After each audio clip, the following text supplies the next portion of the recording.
Kidal est une ville isolée, immense et extrêmement difficile à tenir militairement sur la durée. Contrôler une ville comme Kidal pour les terreaux signifie maintenir en permanence des lignes d'approvisionnement sécurisées, des stocks de carburant, des munitions, de la nourriture, des pièces mécaniques, des moyens de communication et surtout une capacité à faire circuler facilement et librement hommes et matériel sans interruption, ce que nous n'avons jamais vu depuis le 25 avril avec les terreaux. Les lignes de ravitaillement autour de Kidal passent par des zones vulnérables et très exposées. Que ce soit vers Gao, Tessalit ou les axes menant vers la frontière algérienne, aucun corridor n'est totalement sécurisé pour les groupes terreaux. Ils sont lourdement frappés par l'aviation malienne. Ils n'ont aucun contrôle de l'espace aérien, n'ont aucune défense anti-aérienne et sans maîtrise durable des routes et des points logistiques. Une ville comme Kidal devient rapidement un piège. Tenir Kidal pendant plusieurs semaines ou plusieurs mois est quasiment impossible dans la configuration actuelle, sous Assimi je précise. Et je l'ai dit dès l'attaque du 25 et je maintiens cette position. Ils sont totalement vaincus à Kidal.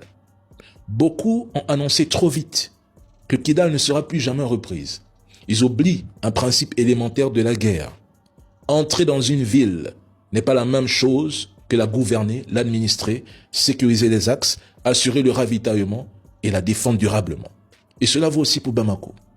J'ai même entendu certains affirmer que les Russes se seraient entendus avec les terreaux pour laisser tomber Kidal.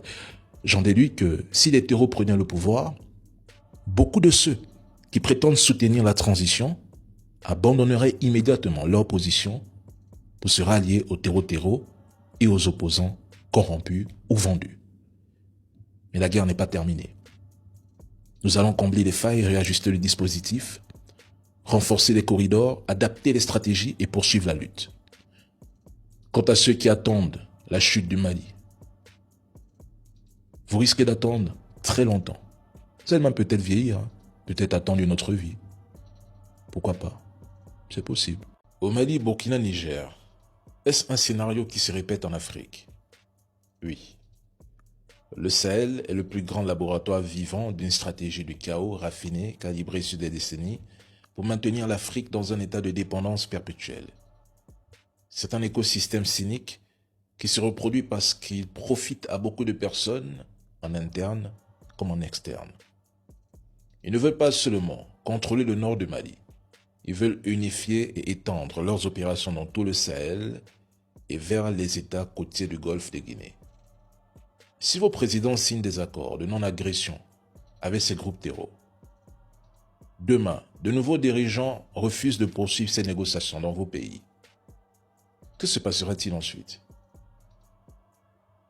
L'Afrique a un potentiel immense, une démographie puissante, des minerais indispensables à la transition verte, des terres arables et d'immenses ressources. Nous avons presque tout, mais nous passons notre temps à nous combattre, nous trahir, nous jalouser et nous détester. Pourtant, une Afrique unie ou organisée autour de grands pôles puissants représenterait une véritable menace pour l'ordre mondial actuel. Mais non.